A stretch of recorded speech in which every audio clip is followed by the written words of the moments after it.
India reports 4,40,180 received. देखिए, जो आंकड़े हैं जाहिर तौर पर एक ट्रेंड सा है कि बीते कुछ दिनों में लगातार 4 लाख से काफी ऊपर, 4.25 लाख, 4,20,000, 21,000। अब इन आंकड़ों से डरने की जरूरत नहीं है। आंकड़े हैं और हमारी लैक ऑफ इमेजिनेशन भी कहीं ना कहीं वजह रही है।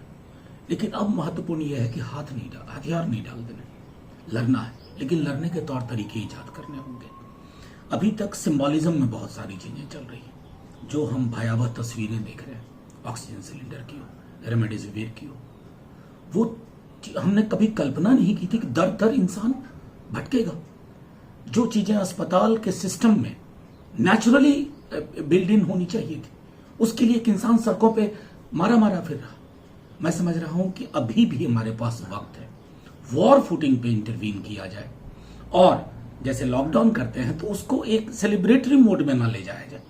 उसके बरक्स, उसके विजेवी हमें तुरंत फौरी तौर पर अपना दायरा इंस्टीट्यूशनल केयर का बढ़ाने की जरूरत है। हर उस स्पेस को लेने की जरूरत है जहां हम लोगों के लिए बेड्स, ऑक्सीजन मुहैया करवाएं। PM Modi review stay by corona situation. देखिए, ये बेहद जरूरी था। माननीय प्रधानमंत्री जी को इस तरह की चीजें अब लगातार इस तरह के संवाद में रहने की जरूरत है। वैक्सीन को लेकर के मैं अगर दिल्ली में भी देखूं तो हालात चिंताजनक है।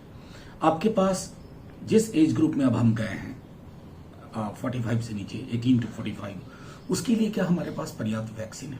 अलग अलग राज्यों से खबरें चिंताजनक है। मैं आग्रह करूंगा माननीय प्रधानमंत्री जी से, जहां से संभव हो, हमने पहले वैक्सीन मैत्री और डिप्लोमेसी में जो कुछ किया, लेकिन अभी प्रोक्योर करने की जरूरत है। हर स्टेट को जो उनका टारगेट के उसके हिसाब से उन्हें कमी ना हो। जिन्हें सेकेंड डोज की जरूरत है उन्हें भी भटकना ना पड़े। ये सारा कुछ संभव है। वैक्सीनेशन को लेकर के इस मुल्क में एक ऐसी परंपरा रही है कि हमने कई महामारियों को दूर किया है, कई चीजों में दुनिया में हमारा नाम लिया जाता है। तो हमें इस प्रकार की बेबसी की तस्वीरें हमारे पास नहीं होनी चाहिए। ये मैं आदरणीय प्रधानमंत्री जी से आग्रह करूंगा। प्राइम मिनिस्टर मन की बात। देखिए, झारखंड के माननीय मुख्यमंत्री जी ने जो संदर्भ का, उसको संदर्भ में देखा जाए। कई लोग उसको संदर्भ से अलग हटा करके ये लड़ाई कोरोना संक्रमण के खिलाफ कहां लड़ी जा रही है? राज्यों में लड़ी जा रही है। राज्य के मुख्यमंत्रियों की चिंता समझिए, चाहे वो बीजेपी के हों या नॉन बीजेपी पॉलिटिकल पार्टीज के हों, वो परेशान है। वहां व्यवस्थाएं कम हैं और आकार, जो इसका डायमेंशन है इस संक्रमण का, वो बहुत बड़ा है। तो उस संदर्भ में आपको राज्यों की सुननी होगी। सहकारी संघवाद यही कहता है, छोटी छोटी चीजें प्रधानमंत्री जी आप कर सकते हैं। जैसे मसलन मैं कहूं, एमपी लैड आपने सस्पेंड किया। आज अगर मेंबर्स ऑफ पार्लियामेंट के पास ये होता तो अपने अपने क्षेत्र में, जिले में, कॉन्स्टिट्यूंसी में कम से कम छोटी कंट्रीब्यूशन कर सकते। ये बेबसी का नजारा शायद इतना बड़ा ना होता। मैं समझता हूं उस संदर्भ में माननीय झारखंड के मुख्यमंत्री जी की बात समझनी चाहिए, क्योंकि अगर हम ऐसा नहीं करेंगे ना तो इस पूरी लड़ाई को हम केंद्र बनाम राज्य में तब्दील कर रहे हैं और ये वक्त नहीं है।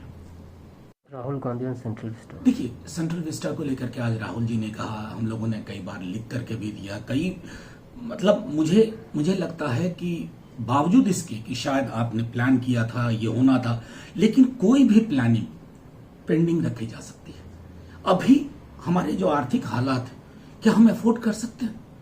हमारे लिए प्राथमिकता क्या होनी चाहिए? अभी पंचायत स्तर तक कुछ न कुछ हॉस्पिटलाइजेशन की, बेड्स की व्यवस्था हो, ऑक्सीजन की व्यवस्था हो। ये वक्त नहीं है। दुनिया का कोई मुल्क, मैं समझता हूं, ऐसे वक्त में जब हाहाकार की परिस्थिति हो तो हम सेंट्रल विस्टा, और हम उसे एसेंशियल कह रहे हैं। ऑक्सीजन एसेंशियल है या सेंट्रल विस्टा? रेमडेसिविर एसेंशियल है या सेंट्रल विस्टा? सारी चीजें हो सकती हैं। कुछ वर्ष के लिए इसको रोक दीजिए, क्योंकि इतिहास में इसके मायने, इसका संदर्भ, इसका संदेश अच्छा नहीं जाएगा और आपको भी अच्छा नहीं लगेगा जो लोग डिसीजन लेने वाले लोग हैं।